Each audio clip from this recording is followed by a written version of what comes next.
ने खा ली हंसने वाली दवा। किशनगढ़ गांव में कीर्ति अपने बेटे दिवाकर और बहू अंशु के साथ रहा करती थी। तीनों बहुत ही हंसी खुशी अपना जीवन व्यतीत कर रहे होते हैं। अरे बहू, आज खाना मैं बना देती हूँ। नहीं माँ जी, आप क्यों तकलीफ कर रही हैं? आप आराम कीजिए, खाना मैं ही बनाऊंगी। कितनी अच्छी बहू मिली है मुझे, भगवान ऐसी बहू सबको दे। सब कुछ ठीक चल रहा होता है कि एक दिन गलती से अंशु हंसने वाली दवा खा लेती है। बस उस दिन से सब कुछ बदल जाता है। अरे बहू, मेरे घुटनों में बहुत दर्द हो रहा है, जरा बाम तो दे दे। अरे बाम लगा कर क्या करोगी माँ जी? मैं पाँव दबा देती हूँ। अरे एक तो मुझे पाँव दर्द हो रहा है, ऊपर से तुम हंस रही हो। आई एम सॉरी माँ जी। अरे फिर से हंस रही है, जा तू मेरे कमरे से, मुझे तुझसे बात नहीं करनी। हे भगवान, ये क्या हो गया? अब माँ जी क्या सोचेगी? 2 दिन बाद कीर्ति घर में किटी पार्टी रखती है। उसकी सभी सहेलियां घर आने वाली होती हैं। अरे बहू, मेरी कुछ सहेलियां आज दोपहर को घर आने वाली है। आज कुछ खाने में अच्छा सा बनाना। सहेलियां? क्यों, मेरी सहेलियां नहीं हो सकती क्या? तुम फिर से हंस रही हो? नहीं माँ जी, मैं हंस नहीं रही हूँ। अरे फिर से हंस रही हो और बोल रही हो कि हंस नहीं रही। नहीं माँ जी, मैं तो तुम जाओ मेरे सामने से और किचन का काम कर लो, जाओ। दोपहर को कीर्ति की सभी दोस्त खाने पर आ जाती हैं। अरे वाह, घर तो बहुत सुंदर सजाया है कीर्ति। अरे मैंने कहा, ये सब तो मेरी बहू का कमाल है।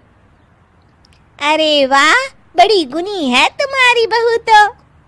हाँ हाँ, खाना भी अच्छा बनाया है। हाँ, बहुत ही गुनी है। तो हमको नहीं मिलवाओगी क्या, या छुपा कर रखोगी अपनी हीरे जैसी बहू को? अरे नहीं नहीं, अभी बुलाती हूँ। अंशु, ओ अंशु, बहू रानी। अंशु बाहर आती है। जी माँ जी। बहू, ये सब मेरी सहेलियां हैं, मिलो सबसे। नमस्ते आंटी। नमस्ते बेटा, बहू तो बहुत अच्छी मिली है तुमको, किस्मत वाली हो तुम। किस्मत वाली? अरे क्या हुआ? हंस क्यों रही हो? नहीं नहीं, मैं हंस नहीं रही हूँ। तभी अचानक सांची के हाथ से चम्मच छूट जाता है और उसका कुर्ता गंदा हो जाता है। अंशु फिर से हंसने लगती है।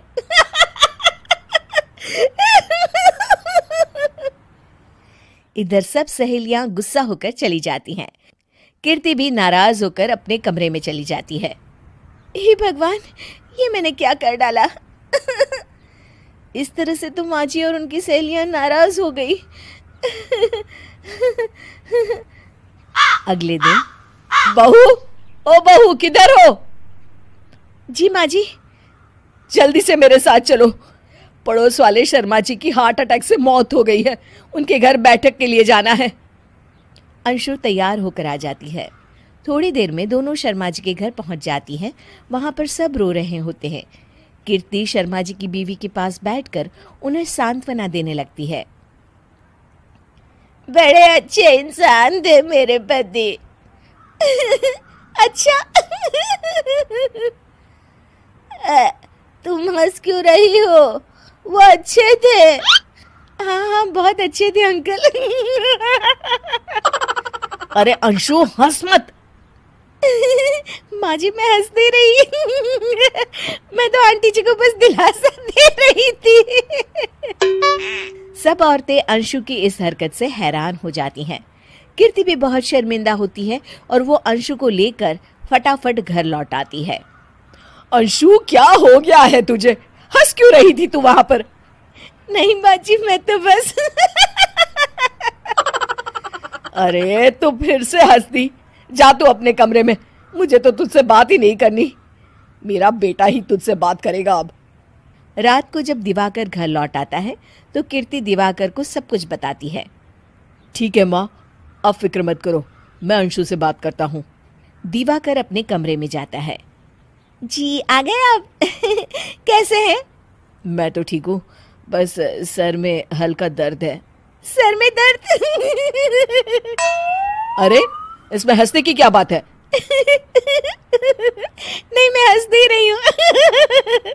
मुझे तो फिक्र हो रही है आपकी।